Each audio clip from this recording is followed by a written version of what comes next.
Welcome back to Test Drive. We're inside the Corvette assembly plant in Bowling Green, Kentucky, where every Corvette since 1982 has been produced. We're joined by Jeff Webb, who is the Body and Paint Systems Area Manager. Jeff, welcome to the show. Thank you. Now, this is an exciting place if you're a Corvette lover.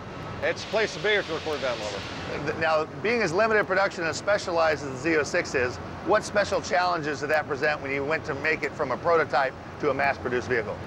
The Z06 has particular challenges. We have carbon fiber panels for the fenders. There's a different width to the car as it goes through the paint shop and the body shop. We have aluminum frames. There's some weight differences in the car as it goes through. So there's a lot of small items that go into it that are necessary to build a car like the Z06. One thing that jumps out, these engines are built like in a race shop. One guy builds every Z06 engine from start to finish. How did that come about? What they did is we have an area called the Performance Engine Center. And basically what happens is once the design is made for the car, we have one individual, one technician responsible for the whole engine from start to finish and signs his name on every one. When it leaves, it was built by that technician when it comes in and goes into the car. Now, one key difference between the Z06 and the coupe and convertible is the frame. The frame rails are hydroformed. They're the same frame rails that the C6R race car used, exactly the same. What is hydroforming and why do you do that? Hydroforming is basically you fill the inside of one of our stock tubes with fluid, and then you put it under extreme pressure to help mold it. What it allows us to do is actually form the rails and more intricately than we are just by cutting and welding like a typical frame, but actually adds structural strength to the frame, which obviously adds to the structure of the whole car. Well, the action in here is frenetic. I know you're busy. Thanks for taking time out to talk to us.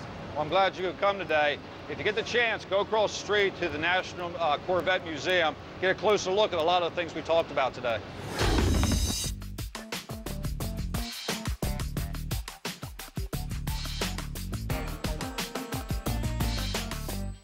If I was ordering one of those Z06s we just saw roll off the line, I'd have it delivered here to the National Corvette Museum. Wendell Strode, you're the executive director. Is that a crazy thought? No, that's a wonderful thought. We had 775 individuals that took delivery of their new car last year here at the National Corvette Museum. That's option RHC, and they'll need to check that off at the dealers when they're ordering their car.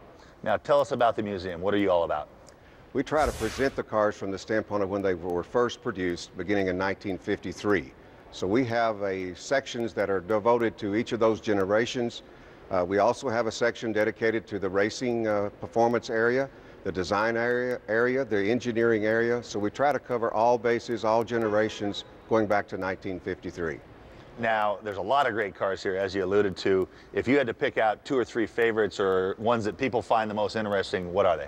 Well, the 1953 that Ray Quinlan donated to the museum would be a favorite because he said, if you build a museum, I'll donate you my car. Another one I like is the 1991 ZR1 Spider, the only ZR1 convertible, and I think that's a really unique car. Hey, Wendell, thanks for your time. My pleasure. What a great walk down memory lane. Makes you long for the good old days. A simpler time, 32-cent gasoline.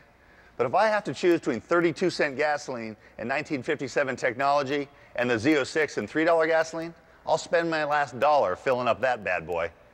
At the start of the show, we asked, does this car have a chance against Ferrari, Porsche, and Lamborghini? I've got news for you. If those guys show up on a racetrack with this monster, they're going to leave bloodied.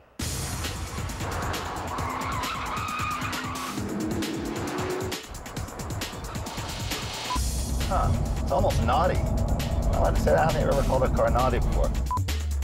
It's time to show. Try it again. Are you saying Europeans are more refined than us? Is that what you're trying to say?